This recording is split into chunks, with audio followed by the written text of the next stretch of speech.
Hello guys, അപ്പോൾ ഇന്നത്തെ video എന്ന് പറഞ്ഞാൽ ഒരു റിയാക്ഷൻ വീഡിയോ ആണ് കേട്ടോ. ഈ ഒരു വീഡിയോ നിങ്ങളൊന്ന് കണ്ടു നോക്കൂ. ഹലോ ഗായ്സ്, ഇന്നലെ എനിക്കൊരു ഐഫോൺ വേണം എന്ന് പറഞ്ഞു, പക്ഷെ എനിക്ക് ജോമു വാങ്ങി തന്നില്ല. അതുകൊണ്ട് ഞാൻ മണ്ണെണ്ണ എടുത്തിട്ടുണ്ട്. ഈ മണ്ണെണ്ണ നമ്മൾ തൊഴിച്ച് ലൈറ്റ് വെച്ച് ഇപ്പൊ കത്തിക്കും എന്ന് പറഞ്ഞ് ജോമിനെ പേടിപ്പിക്കും. എന്തായാലും ജോമു പേടിക്കുകയും ചെയ്യും, നമുക്ക് ഐഫോൺ കിട്ടുകയും ചെയ്യും, നിങ്ങൾക്ക് ക്വാളിറ്റി ഉള്ള കണ്ടന്റ്സ് കാണാം. പക്ഷേ ഇവിടെ ട്വിസ്റ്റ് ഉണ്ട്. ഇത് റിയൽ മണ്ണെണ്ണ അല്ല, ഇത് ശംഖുപുഷ്പമായിട്ട് തിളപ്പിച്ച വെള്ളമാണ്. അപ്പൊ ഗായ്സ് നമുക്ക് പണി തുടങ്ങാം. ഞാൻ ഇന്നലെ ഐഫോൺ വാങ്ങി തരാൻ പറഞ്ഞിട്ട് നീ വാങ്ങി തന്നില്ലല്ലോ. അതുകൊണ്ട് ഞാൻ മണ്ണെണ്ണ ഒഴിച്ചിട്ടുണ്ട്, എന്റെ കയ്യിൽ ലൈറ്ററും ഉണ്ട്. ഞാൻ ഇപ്പൊ കത്തിക്കും. അയ്യോ, അതായിരുന്നു കാര്യം. നീ നിക്ക്, ഞാൻ ദാ വരുന്നു. നീ നിക്ക്. പ്ലാൻ വർക്ക്ഔട്ട് ആയിട്ടുണ്ടെന്ന് തോന്നുന്നു ഗൈസ്. എന്തായാലും ജോബ് പേടിച്ചിട്ടുണ്ട്. എനിക്ക് തോന്നുന്നു അകത്ത് ക്രെഡിറ്റ് കാർഡ് എടുക്കാൻ പോയതായിരിക്കും. ഞാൻ ദാ എത്തി. ഇനിയിപ്പോൾ എനിക്ക് പറയാനുള്ളൊരു കാര്യം എന്ന് പറഞ്ഞാൽ, ഈ ഒരു യൂട്യൂബ് ചാനൽ എന്ന് പറഞ്ഞാൽ അത്യാവശ്യം നല്ല രീതിയിൽ സബ്സ്ക്രൈബേഴ്സ് ഒക്കെ ഉള്ള, അത്യാവശ്യം നല്ല മില്യൺ വ്യൂ ഒക്കെ കിട്ടുന്ന ഒരു അടിപൊളി ചാനൽ തന്നെയാണ് കേട്ടോ. ഇവരൊരു മെയിൻ ആയിട്ടുള്ള വീഡിയോസ് എന്ന് പറഞ്ഞാൽ ഫൺ ആയിട്ടുള്ള ആക്ടിവിറ്റീസ്, അതിനൊക്കെ തന്നെ ഭയങ്കര ഓരോ പ്രാങ്ക് കൊടുക്കുന്ന വീഡിയോസാണ് ഇവർ ചെയ്യുന്നത് കൂടുതലായിട്ടും.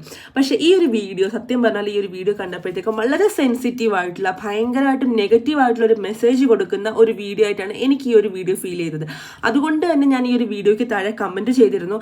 അത് കണക്ക് തന്നെ ഇവരുടെ ഒരു വീഡിയോയ്ക്ക് താഴെ വരുന്ന കമന്റ് ഇവർ കാണില്ല എന്ന് എനിക്കറിയാം. അതുകൊണ്ട് ഇവരുടെ ഇൻസ്റ്റഗ്രാം അക്കൗണ്ടിൽ ഞാൻ മെസ്സേജ് ചെയ്തിരുന്നു, അത് അവർ കണ്ടിട്ടില്ല. അതിനുശേഷമാണ് ഞാൻ ഈ ഒരു യൂട്യൂബ് ചാനലിലെ താഴത്തെ ഈ കമന്റ് ഞാൻ നോക്കിയപ്പോഴത്തേക്കാണ് ഈ ഒരു സെയിം വീഡിയോയ്ക്ക് ഒരുപാട് ആളുകൾ ഈ ഒരു സെയിം കാര്യം തന്നെ പറഞ്ഞ് കമന്റ് ചെയ്തിട്ടുണ്ട്.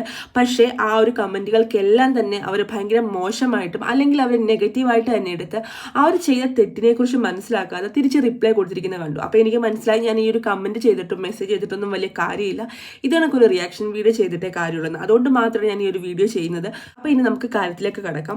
ഇതുപോലുള്ള വീഡിയോസ് എന്ന് പറയുന്നത് ഒരുപാട് ആളുകളിലേക്കാണ് എത്തുന്നത്. കാരണം നമ്മുടെ ലാംഗ്വേജിൽ മാത്രമല്ല, മലയാളത്തിൽ ചെയ്യുന്ന ഒരു വീഡിയോ ആണെങ്കിൽ പോലും ഇത് പല ലാംഗ്വേജുകളിലേക്കും പല ആളുകളിലേക്കാണ് എത്തുന്നത്.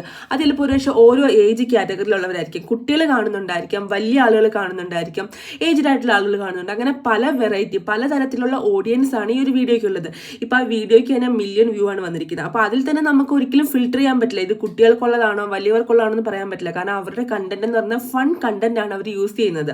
അപ്പം ഈ ഒരു വീഡിയോയിൽ എനിക്ക് അവരോട് ചോദിക്കാനുള്ളത്, ഈ ഒരു വീഡിയോയിൽ എന്ത് മെസ്സേജാണ് നിങ്ങൾ ഈ ഒരു വീഡിയോയിലൂടെ കൊടുക്കുന്നത്, അല്ലെങ്കിൽ ഇതിൽ എന്ത് ഫണ്ണായിട്ടുള്ള ഒരു കാര്യമാണ് ഈ ഒരു വീഡിയോയിലുള്ളത്? കാരണം നിങ്ങളുടെ പല വീഡിയോസ് ഞാൻ കണ്ടിട്ടുണ്ട്, അതിലൊന്നുമില്ലാത്തൊരു കണ്ടന്റ് ആണ് നിങ്ങൾ ഇതിൽ യൂസ് ചെയ്തിരിക്കുന്നത്. നമുക്കൊരു വ്യക്തിയെ ത്രെട്ടൺ ചെയ്ത് നമുക്കൊരു കാര്യം ചെയ്യിപ്പിക്കാം എന്ന ഒരു മെസ്സേജാണ് ഇവർ കൊടുക്കുന്നത്.